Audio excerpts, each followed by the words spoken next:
ఇదే నా parents first house. ముందు రెంట్కున్నారు, తర్వాత కొనేశారు.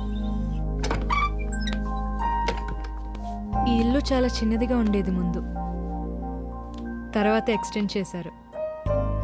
మా అమ్మకి నాన్నకి అదో రకమైన క్రేజ్, వాళ్ళ పాత జ్ఞాపకాలు, రొమాన్స్ తలుచుకుంటే. బయట ప్రపంచం నుంచి ఎస్కేప్ అవడానికి అప్పుడప్పుడు ఇక్కడికి వస్తారు. నాకు ఇలాంటి ప్లేస్లు అంటే చాలా ఇష్టం. ఈ ఫొటోస్ అవి నాన్న తీసినవి. రియలీ? యా యా, నువ్వు ఆ రోజు అడిగావు కదా కెమెరా బ్యాక్ స్టోరీ చెప్పమని. This is the story. నాన్న డబ్బులు సేవ్ చేసి కొన్న మొదటి కెమెరా ఇది. ఫోటోగ్రఫీ అంటే ఆయనకి పిచ్చి ఇష్టం. నాన్నకు ఒక ప్రైజ్డ్ పొజిషన్ ఈ కెమెరా. వాళ్ళ 25th వెడ్డింగ్ యానివర్సరీకి ఒక గిఫ్ట్ అనుకున్నా.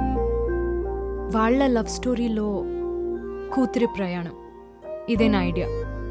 వాళ్ళ లవ్ స్టోరీలో ఇంపార్టెంట్ ప్లేసెస్ ఇవే. ఇప్పుడు ఇవి కేవలం రిలిక్స్ మాత్రమే. ఈ కెమిస్ట్రీ ల్యాబ్లోనే మొదటిసారి వాళ్ళు కలిసింది.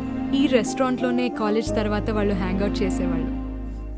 ఈ థియేటర్లోనే అప్పట్లో హిందీ మూవీస్ చూసేవాళ్ళు. ఈ పార్క్లోనే నాన్న అమ్మకి ప్రపోజ్ చేశారు. ఈ 5 ఫోటోలే నా గిఫ్ట్. 5 ఫోటోలా? ఇంకొక ఫోటో మిగిలిపోయింది, అప్పుడే కరెక్ట్గా కెమెరా పోయింది. ఏ ప్లేస్లో? చోటు కాదు, ఈ స్కూటరే 5th ఫోటో. ఇందులోనే వాళ్ళ లవ్ టేక్ ఆఫ్ అయింది. మేము దుబాయ్ వెళ్ళిపోయేటప్పుడు నాన్న దీన్ని అమ్మేశారు. దీనికోసం ఇప్పుడు వరకు వెతుకుతున్నాను. Sofa no luck.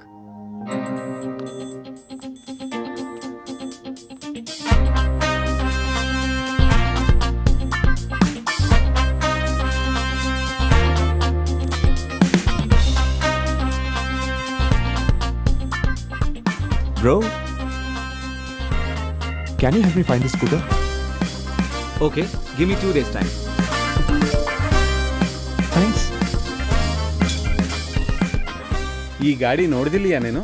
ಈ ಗಾಡಿ ನೋಡಿಲ್ಲ, ಇನ್ನೆರಡು ದಿನ ಬಿಟ್ಟು ಹೇಳ್ತೀನಿ. ఏంటి? 2 daysలో చెప్తాడంట. 2 daysలోనా? Thank you. ఓకే.